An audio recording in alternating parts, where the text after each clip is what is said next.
And then let me get to this one. NC State, you are the worst fucking institution of all time. All right. You don't deserve to be a fucking college. All right. Because you're pathetic. Everyone that's ever been in your part of your fucking institution, pathetic. Jimmy Valvano, oh, great 30 for 30.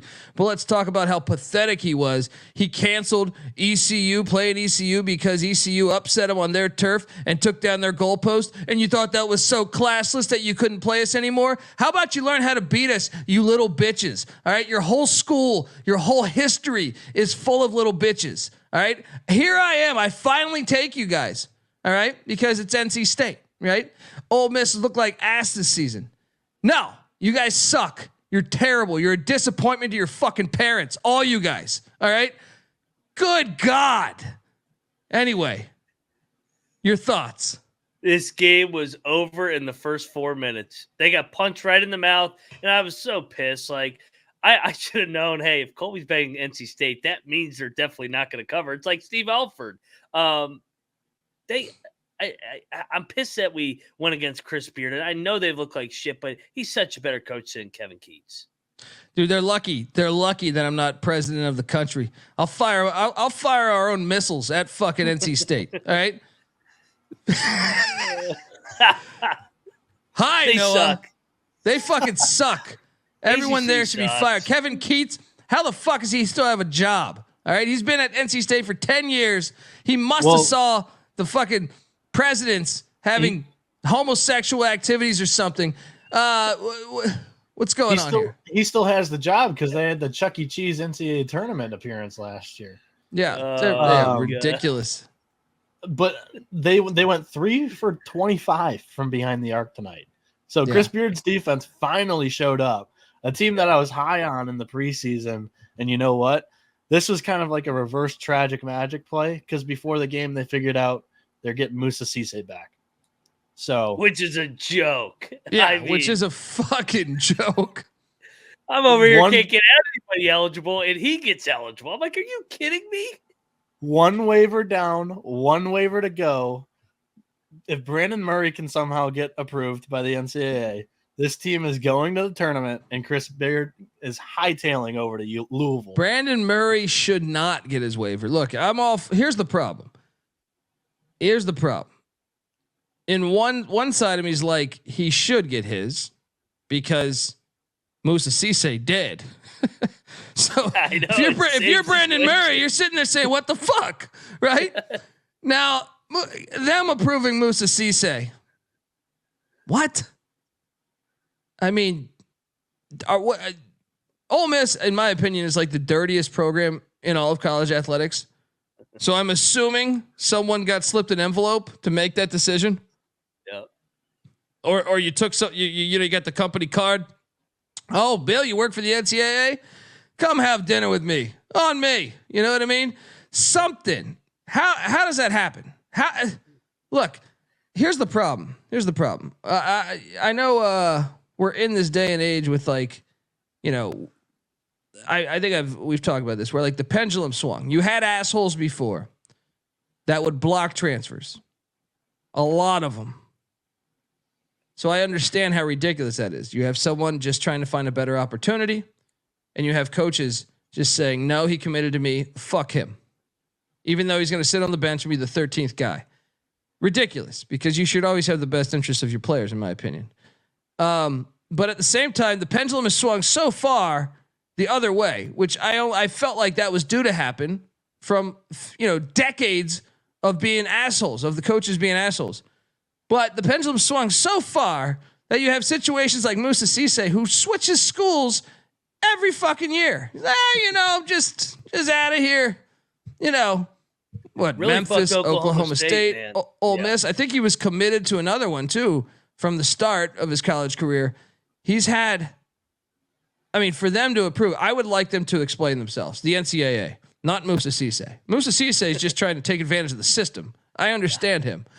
The NCAA, I don't get how you're blocking all these other kids. I saw it, and they really started blocking all these people back in August.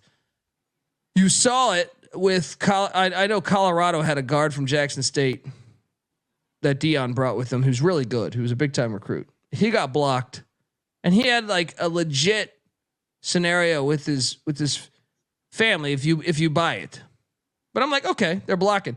Coaches have asked them to block it forever. Now they're blocking it. Okay.